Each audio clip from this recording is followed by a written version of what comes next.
Čau,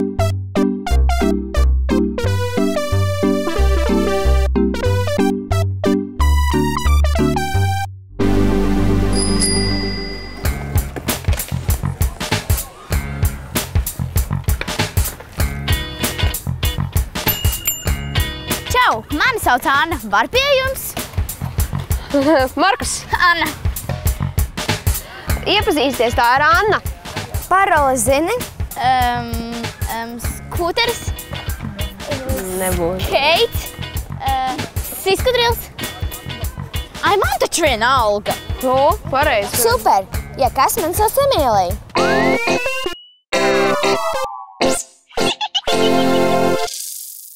Lai kļūtu par savējo ceļu satiksmē, galvenais ir zināt nevis paroli, bet satiksmes noteikumus. Un, protams, jāprot braukt ar velosipēdu. Sākt mācīties braukt var no jebkura vecuma, dzīvojamās zonās, daudz dzīvokļu namu pagalmos, parkos un skvēros. Ja jūties uz velosipēda pietiekami stabili, vari sākt pārvietoties arī pa ietvi. Mazi bērni kopā ar vecākiem vai citu pilngadīgu personu drīkst braukt pa ietvēm, veloceliņiem un citur, kur atļauta tikai velosipēdu un gājēju kustība. Bet no 7 gadu vecuma pilngadīgas personas pavadībā atļauts braukt arī pa brauktuvi un ceļa nomali. Pa ceļa nomali vairāki riteņbraucēji drīkst braukt tikai secībā viens aiz otra. Vest pasažieri tu drīksti tikai no 18 gadu vecuma. Velobraucējiem jāzina, kā atšķirt viņiem domātos celiņus. Ar šādu zīmi apzīmēts celiņš domāts draudzīgai sadzīvošanai gājējiem un velosipēdistiem. Ja nepieciešams, brīdini gājējus ar zvaniņa signālu par savu tuvošanos. Ar šādu zīmi apzīmēts veloceliņš sadalīts divās daļās – atsevišķi gājējiem un velosipēdistiem. Pievērs uzmanību tam, kura celiņa puse paredzēta velosipēdistiem, un tajā tev arī jābrauc.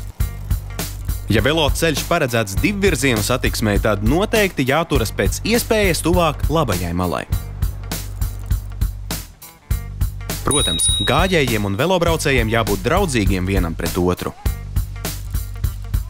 Ja blakus ielai ir veloceliņš, kurš tevi aizvedīs izvēlētajā virzienā, pa brauktuvi ar velosipēdu braukt ir aizliegts.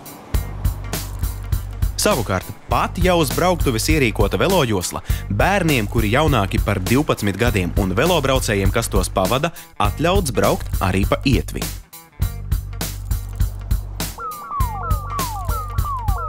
Atceries, ja velosipēdu ceļš šķērso brauktuvi, tev jādod ceļš transporta līdzekļiem, kas brauc pa šķērsojamo ceļu.